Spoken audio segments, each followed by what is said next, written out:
హయత్ నగర్ వద్ద జరిగిన రోడ్డు ప్రమాదంలో ఎంబీబీఎస్ స్టూడెంట్ ఐశ్వర్య మృతి చెందింది. ఈ ప్రమాదంలో ఐశ్వర్య తండ్రికి తీవ్ర గాయాలై హాస్పిటల్లో చికిత్స పొందుతున్నాడు. అయితే కూతురు చనిపోయిన విషయం ఇంకా తండ్రికి చెప్పలేదు కుటుంబ సభ్యులు. తీవ్ర గాయాలు కావడంతో ఐశ్వర్య తండ్రికి ఓ ప్రైవేట్ హాస్పిటల్లో సర్జరీ చేశారు. కూతురు చనిపోయిన విషయంలో తండ్రికి ఎలా చెప్పాలో అర్థం కాని స్థితిలో ఉన్నారు కుటుంబ సభ్యులు. మృతురాలు ఐశ్వర్య డెడ్ బాడీకి పోస్ట్ మార్టం పూర్తయినా తండ్రి చివరి చూపు కోసం అంత్యక్రియలను వాయిదా వేశారు. రేపు హయత్ నగర్ లో ఐశ్వర్య అంత్యక్రియలు నిర్వహించనున్నారు.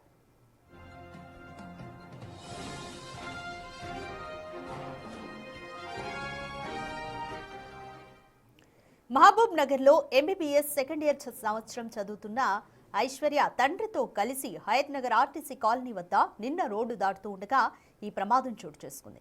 ఎల్బీ నగర్ వైపు నుంచి అతి వేగంగా దూసుకొచ్చిన కారు ఆ తండ్రి కూతుళ్లను బలంగా ఢీకొట్టింది. రోడ్డుపై ఎగిరిపడిన ఐశ్వర్య అక్కడికక్కడే మృతి చెందింది. తండ్రికి తీవ్ర గాయాలయ్యాయి. కూతురు మృతి చెందిన విషయాన్ని తండ్రికి ఎలా చెప్పాలో అర్థం కాని అయోమయ స్థితిలో ఉన్నారు కుటుంబ సభ్యులు.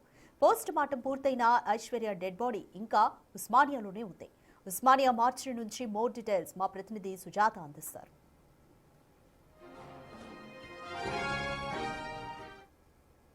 7 గంటల ప్రాంతంలో రోడ్డు దాటుతున్నటువంటి సమయంలో ఐశ్వర్య తన తండ్రిని పట్టుకొని రోడ్డు దాటుతుంటే ఓవర్ స్పీడ్ గా వచ్చినటువంటి కారు ఢీకొట్టడంతో ఐశ్వర్య తల కూడా మొత్తం గాయాల పాలైంది. తండ్రికి కాలికి గాయం కావడంతో వెంటనే ఐశ్వర్య ప్రాణాలను కాపాడండి అని తండ్రి అరుస్తుండడంతో వెంటనే హాస్పిటల్కి తీసుకువెళ్లినటువంటి క్రమంలోనే ఐశ్వర్య మృతి చెందింది. కానీ తండ్రి కాలికి విరిగిపోవడంతో ఒక ప్రైవేట్ హాస్పిటల్లో సర్జరీ చేస్తున్నారు. తండ్రికి ఇప్పటి వరకు తన కూతురు చనిపోయిందన్న విషయం తెలియడం లేదు. తన దగ్గరికి వెళ్ళిన ప్రతి ఒక్కరికి కూడా నా కూతుర్ని కాపాడండి, ఎంత ఖర్చైనా పర్లేదు, ఇల్లు అమ్మడంతో పాటు ఊర్లో ఉన్నటువంటి భూములన్నీ అమ్మేసైనా సరే నా కూతుర్ని కాపాడుకుంటాను అని చెప్పి తన దగ్గరికి వచ్చిన ప్రతి ఒక్కరితో చెప్పడంతో ఆ కుటుంబ సభ్యులంతా కూడా అసలు ఏం జరిగింది, ఐశ్వర్య లేదు అన్న విషయాన్ని చెప్పలేకపోతున్నారు. ఈ రోజు ఐశ్వర్య అంత్యక్రియలు చేయాల్సి ఉంది. కానీ తండ్రికి సర్జరీ అవడంతో తనని బయటికి తీసుకురాలేనటువంటి పరిస్థితిలో ఉన్నారు. కానీ ఈ టైంలో తన కూతురు లేదన్న విషయం చెప్తే తండ్రి తట్టుకోలేరని కుటుంబ సభ్యులు చెప్పే ధైర్యం చేయలేకపోతున్నారు. ఇప్పటికీ ఇక్కడ మనం ఉన్నటువంటి ఉస్మానియా మార్చరీలోనే ఐశ్వర్య మృతదేహం ఉంది. నిన్న సాయంత్రమే పోస్ట్ మార్టం పూర్తి అయినప్పటికీ ఇంటికి తీసుకువెళ్ళడానికి తండ్రికి చివరి చూపు నోచుకోలేనటువంటి పరిస్థితిలో ఉంటాడు. కాబట్టి రేపు ఉదయం అంత్యక్రియలు చేయడానికి అటు కుటుంబ సభ్యులు ధైర్యం చేసే ప్రయత్నం చేస్తున్నారు. తన తండ్రికి చెప్పిన తర్వాత తనని తీసుకువచ్చి తనతోనే తన కళ్ళ ముందే అంత్యక్రియలు పూర్తి చేయాలని చెప్పేసి కుటుంబ సభ్యులు భావిస్తున్నారు. ఎందుకంటే నిన్న మనం తల్లితో మాట్లాడినప్పుడు కూడా ఐశ్వర్య తల్లితో చాలా గారాబంగా పెంచుకున్నాము, మా అందరికీ అండగా పెద్ద దిక్కుగా ఉంది ఐశ్వర్య, కానీ ఇప్పుడు ఐశ్వర్య లేదన్న విషయాన్ని తన తండ్రికి ఎలా చెప్పాలో మాకు అర్థం కావడం లేదని చెప్పి తను ఏడుస్తుంది. వాళ్ళ కుటుంబ సభ్యులంతా కూడా రోధిస్తున్నారు. మరోవైపు ఏడాది క్రితమే ఐశ్వర్య అన్నకి రోడ్ యాక్సిడెంట్ జరిగి గాయపడ్డాడు. అప్పుడే నేను డాక్టర్ని అవుతానమ్మా, అందరినీ చూస్తానని చెప్పినటువంటి ఐశ్వర్య ఈరోజు తండ్రి కోలుకోలేనటువంటి పరిస్థితిలో ఉన్నాడు. ఐషు ఒక్కసారి రామ్మా మీ నాన్న కోసము, డాక్టర్ అవుతా అన్నావు అన్న కోసం, ఈరోజు నీ తండ్రి కోసం రాని ఆ తల్లి రోధిస్తుంటే అందరినీ కలిసివేస్తుంది.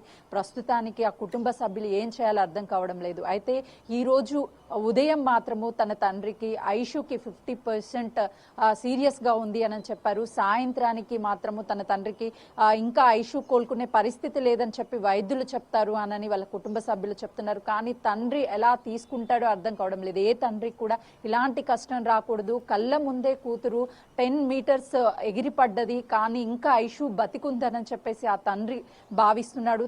ఐషు లేనటువంటి జీవితం మాకొద్దు అని తల్లి అన్న రోధిస్తున్నారు. కుటుంబం అంతా కూడా కన్నీరు మున్నీరు అవుతున్నారు. ఇప్పుడు ఎలా అయినా సరే పోయినటువంటి ఐశ్వర్యాన్ని మేము తిరిగి తీసుకొచ్చుకోలేము, కనీసం తన తండ్రినైనా కాపాడుకోవాలి అని చెప్పేసి కుటుంబం అంతా తీవ్ర ప్రయత్నాలు చేస్తుంది. అసలు సిచ్యువేషన్ ఊహించుకోవడానికే చాలా బాధనిస్తుంది. ఎందుకనంటే ఆ తండ్రి నా కూతురు అక్కడ ఉంది అని చెప్పేసి క్షేమంగా ఉంది అని భావిస్తున్నాడు. కానీ ఐశ్వర్య చనిపోయింది అన్న విషయాన్ని ఎలా జీర్ణించుకుంటాడు తెలిస్తేనే కుటుంబ సభ్యులు ఊహకు కూడా అందడం లేదు. అందుకే చెప్పే ధైర్యం చేయడం లేదు. ఈ రోజు సాయంత్రము ఎలా అయినా సరే చెప్తాము అని కుటుంబ సభ్యులు చెప్తున్నారు. చెప్పిన తర్వాత ఈ మార్చరీలో ఉన్నటువంటి ఐశ్వర్య మృతదేహాన్ని ఇంటికి తీసుకువెళ్లి అంత్యక్రియలు చేస్తామని చెప్తున్నారు. కానీ ఆ తండ్రి కళ్ళ ముందు కూతుర్ని కోల్పోయిన విషయం తెలియక ఇంకా నా కూతురు క్షేమంగా ఉంది, నా ప్రాణం పోయినా పర్లేదు, నా కూతురు ఉంది కదా అని చెప్పేసి సంతోషాన్ని ఆ క్షణాల్లోనే మాయమైపోతుంది. ఎందుకంటే తన కళ్ళ ముందే తన కూతురు ఆ 10 మీటర్ల దూరంలో ఆ కారు ఓవర్ స్పీడ్కి ఎగిరిపడ్డది. కానీ జీవితాంతం ఆ తండ్రి ప్రాణం ఉన్నన్ని రోజులు కూడా నా ప్రాణం మిగిలింది, నా కూతుర్ని నేను కాపాడుకోలేకపోయాను అనని జీవితాంతం ఆ తండ్రి కుంగిపోతాడు. ఇంటికి పెద్ద దిక్కుగా ఉన్నటువంటి ఐశ్వర్య ఇప్పుడు లేదు అన్న విషయాన్ని కూడా కుటుంబం జీర్ణించుకోలేనటువంటి పరిస్థితిలో ఉంది. ఒక అతివేగంగా వచ్చినటువంటి డ్రైవర్ నిర్లక్ష్యం అనేది ఒక కుటుంబం మొత్తం కూడా జీవితాంతం చీకట్లో ఉందనే చెప్పాలి. ఈరోజు ఆ కుటుంబాన్ని ఎవ్వరు ఓదార్చినా, ఎంత ఓదార్చినా సరే కోలుకోలేనటువంటి పరిస్థితిలో ఉంది. అసలుకి తండ్రి గురించి ఆలోచిస్తే మనకే ఆ బాధ అనేది వర్ణాతీతంగా కనిపిస్తుంది. కానీ కుటుంబం అనేది ఎలా జీర్ణించుకుంటుందో అర్థం కానటువంటి పరిస్థితి ఉంది. అంటే రోడ్డు దాటేటువంటి సమయంలో కూడా ఐశ్వర్య తన తండ్రిని దాటిస్తుంది. తండ్రికి ఎప్పుడు అండగా నేను ఉంటాను అని చెప్పేసి కుటుంబానికి ధైర్యం ఇచ్చేది ఐశ్వర్యనని తల్లి చెప్తుంది నిన్న మాట్లాడినప్పుడు. సో రోడ్డు దాటే క్రమంలో కూడా ఐశ్వర్యనే తన తండ్రి చెయ్యి పట్టుకొని నాన్న నేను ఉన్నాను దాటు అని ధైర్యం చెప్పి దాటుతున్నటువంటి సమయంలోనే ఈ ఘటనంతా కూడా జరిగింది. ఐశ్వర్య MBBS సెకండ్ ఇయర్ చదువుతుంది. వారానికి 2 సార్లు అంటే తను హాస్టల్లో ఉండి చదువుకుంటుంది ప్రభుత్వ కాలేజ్లో. ఇక్కడికి ఇంటికి వచ్చి 2 రోజులు కుటుంబ సభ్యులతో సరదాగా గడపాలి అని చెప్పేసి ఫ్రైడే వచ్చింది. కానీ ఈలోపే ఇదంతా జరిగిపోయింది అని చెప్పి కుటుంబ సభ్యులంతా కూడా కన్నీరు మున్నీరు అవుతున్నారు. రేపు ఒకవైపు తండ్రి కాలుకి సర్జరీ జరిగింది, నడవలేనటువంటి పరిస్థితిలో ఉంటాడు. ఆ వీల్ చైర్లో తీసుకువచ్చి అంతిమ యాత్ర తన అంత్యక్రియల్లో ఆ తండ్రి చూస్తున్నటువంటి టైంలోనే ఈ కార్యక్రమాలన్నీ కూడా చేస్తారు. కానీ ఆ తండ్రి ఎలా జీర్ణించుకోగలుగుతాడు? అసలు ఆ తండ్రి చాలా వీక్గా ఉంటాడు. కుటుంబానికంతా కూడా భరోసా ఇచ్చేది ఐశ్వర్య అని. అలాంటి ఐశ్వర్య లేనప్పుడు ఎవరి కోసం మేము బతకాలి అని చెప్పేసి తల్లి తల్లడిల్లుతుంది. ఒకవైపు తల్లి ఆరోగ్య పరిస్థితి కూడా బాగోలేదు. తన అన్నయ్య యూకేలో ఉంటాడు.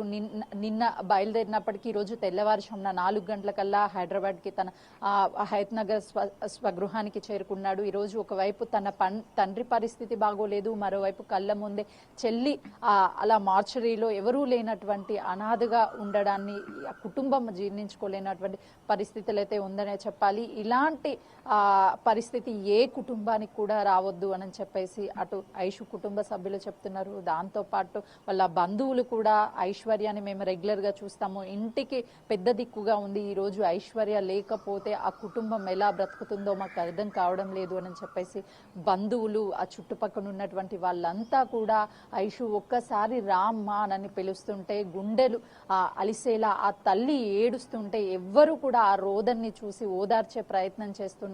ఎవ్వరూ ఓదార్చలేనటువంటి పరిస్థితిలో ఉన్నారు. ఆ తల్లి బాధ వర్ణాతీతము. ఓవైపు తండ్రి రేపు వచ్చిన తర్వాత ఇంటి దగ్గర సిచ్యువేషన్ ఎవ్వరూ కూడా కంట్రోల్ చేయలేరు. ఆ కన్నీటి పర్వంతం అనే చెప్పాలి. ఆ కుటుంబం మొత్తం కూడా ఆ రోదనలు వింటుంటే ప్రతి ఒక్కరిని కూడా కలిచివేస్తుంది.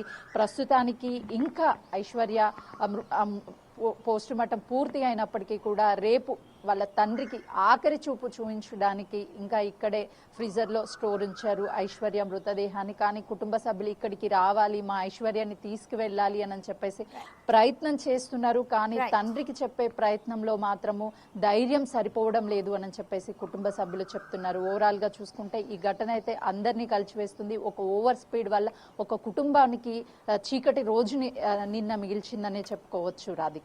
Right, thank you Sujatha.